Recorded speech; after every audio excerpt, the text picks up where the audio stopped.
Hello friends, welcome to study material channel. I hope आप सभी अच्छे होंगे और अपनी परीक्षा की तैयारी भी शानदार तरीके से कर रहे होंगे। दोस्तों, अपनी तैयारी के साथ साथ अपने आप का रिव्यू करना भी हमको बहुत ज़रूरी है।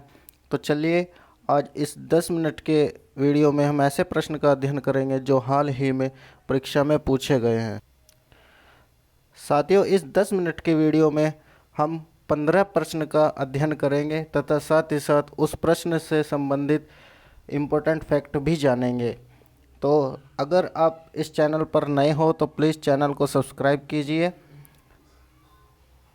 तो चलिए चलते हैं पहले क्वेश्चन की तरफ। हमारा पहला प्रश्न है, मॉरिशस की राजधानी क्या है? तो साथियों, इस प्रश्न का उत्तर आप कमेंट बॉक्स में कमेंट करके बताना और साथ ही साथ सभी प्रश्न का उत्तर आप अपनी नोटबुक में चेक करना कि इन 15 प्रश्न में से आप कितने प्रश्न सही कर पा रहे हैं। फिर उसी हिसाब से आपको अपनी तैयारी करनी है। Option A Port Louis, B Port Blair, C Lima या फिर डी इनमें से कोई नहीं। तो साथियों, मॉरिशस की जो राजधानी है, मॉरिशस की राजधानी पोर्ट लुइस है और पोर्ट ब्लेयर आपको पता ही है, लीमा जो है पेरू की राजधानी है। अगला प्रश्न, मेडागास्कर द्वीप समूह कहाँ पर स्थित है? ऑप्शन ए प्रशांत महासागर, बी हिंद महासागर, सी अटलांटिक महासागर, डी आर्कटिक महासागर। मेडागास्कर द्वीप समूह की अगर बात करें तो यह हिंद महासागर में स्थित है। अगला प्रश्न, इंद्रजाल क्या है? साथियों, आपने अभी हाल ही में चर्चा में रहा है, इंद्रजाल का नाम जरूर सुना होगा। तो यह क्या है? बताना चाहूँगा कि यह एक भारत का स्वदेशी ड्रोन है जो भारत ने खुद अपने आप ही निर्मित किया है। अगला प्रश्न, कोवैक्स पहल में शामिल होने वाला पहला राज्य कौन बना? Option A Himachal Pradesh, option B Uttar Pradesh, C Haryana, D Punjab.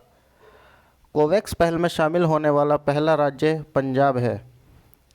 अगला प्रश्न, मेडिसिन फ्रॉम स्काई प्रोजेक्ट किस राज्य ने लॉन्च किया? अगर बात करें मेडिसिन फ्रॉम स्काई प्रोजेक्ट की, यह तेलंगाना ने लॉन्च किया। अगला प्रश्न, अंतर्राष्ट्रीय शिक्षक दिवस कब मनाया जाता है? साथियों, यह प्रश्न एक ऐसा प्रश्न है जिसको देख कर के ज़रूर आपके दिमाग में कन्फ्यूज़न पैदा होगा। अगर बात करें 5 सितंबर और 5 अक्टूबर, देखने में बहुत सेम है और इनका संबंध भी सेम ही है, लेकिन बहुत कम अंतर है। अगर बात करें 5 सितंबर की, 5 सितंबर को हमारा राष्ट्रीय शिक्षा दिवस मनाया जाता है, जबकि 5 अक्टूबर को हमारा अंतर्राष्ट्रीय शिक्षक दिवस मनाया जाता है। 5 जून पर्यावरण और 8 मार्च अंतर्राष्ट्रीय महिला दिवस। अगला प्रश्न, हेरोन ड्रोन भारत को किस देश से प्राप्त हुआ? हाल ही में चर्चा में रहा हेरोन ड्रोन का नाम भी आपने सुना होगा। यह भारत को किस देश से प्राप्त हुआ है? इसकी अगर बात करें तो यह हमें इजराइल से प्राप्त हुआ है। अगला प्रश्न, मानव शरीर में यकृत में कौन सा विटामिन संचित रहता है? अगर बात करें विटामिन ए की, विटामिन ए इसका सही आंसर होगा। मानव शरीर के लीवर में विटामिन ए संचित रहता है। अगला प्रश्न, हाल ही में हींग की खेती करने वाला पहला राज्य कौन बना? हींग की खेती का भी नाम आपके सुनने में आया होगा। इसका सही आंसर है हिमाचल प्रदेश। हिमाचल प्रदेश का नाम बहुत ही चर्चा में रहा है। अगर बात करें हिमाचल प्रदेश की ई कैबिनेट प्रणाली में भी सर्वप्रथम हिमाचल प्रदेश आता है। 100% एलपीजी कनेक्शन प्रदान करने वाला राज्य भी हिमाचल प्रदेश और दुनिया का सबसे ऊंचे चार्जिंग स्टेशन बनाने वाला भी हिमाचल प्रदेश ही है। अगला प्रश्न, ब्रह्मोस मिसाइल क्या है? यह एक सुपरसोनिक है या हाइपरसोनिक या फिर अग्नि मिसाइल है या इनमें से कोई नहीं?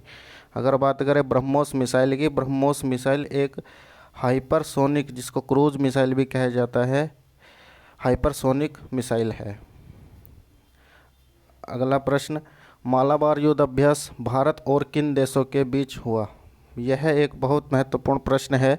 अगर बात करें मालाबार युद्ध अभ्यास की, तो यह भारत के साथ साथ अमेरिका, ऑस्ट्रेलिया और जापान, इन तीनों सभी कुल मिलाकर के 4 देशों के बीच मालाबार युद्ध अभ्यास होता है। तो इसका सही जवाब होगा ऑप्शन नंबर डी, उपयुक्त सभी।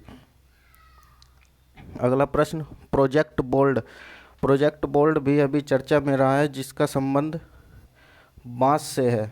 प्रोजेक्ट बोल्ट का संबंध बांस से है और यह राजस्थान के उदयपुर से शुरुआत होती है इसकी। अगला प्रश्न, हाल ही में अजंता नियोग किस राज्य की पहली महिला वित्त मंत्री बनी? अगर बात करें अजंता नियोग की तो यह असम की पहली महिला वित्त मंत्री बनी है। अटाकामा मरुस्थल कहाँ पर स्थित है? यह प्रश्न परीक्षा में कई बार पूछा गया है। अटाकामा मरुस्थल कहाँ पर है? अटाकामा मरुस्थल की अगर बात करें तो यह चिली में पाया जाता है। अगला प्रश्न, सरदार सरोवर बांध परियोजना किस नदी पर स्थित है? नर्मदा, सतलज, कावेरी या फिर कृष्णा? अगर बात करें सरदार सरोवर परियोजना की तो यह नर्मदा नदी पर स्थित है। और भाखड़ा नागल बांध की अगर बात करें तो यह सतलज नदी पर है और कृष्णा नदी पर नागार्जुन बांध है। तो साथियों, इन 15 क्वेश्चन को पढ़ने के बाद आपको कैसा लगा, कितने इनमें से सही हुए हैं, तो प्लीज़ कमेंट बॉक्स में कमेंट करके बताना। और वीडियो आपको कैसी लगी लाइक करना, और हमारे चैनल पर अगर आप नए हो तो चैनल को सब्सक्राइब कीजिए। धन्यवाद।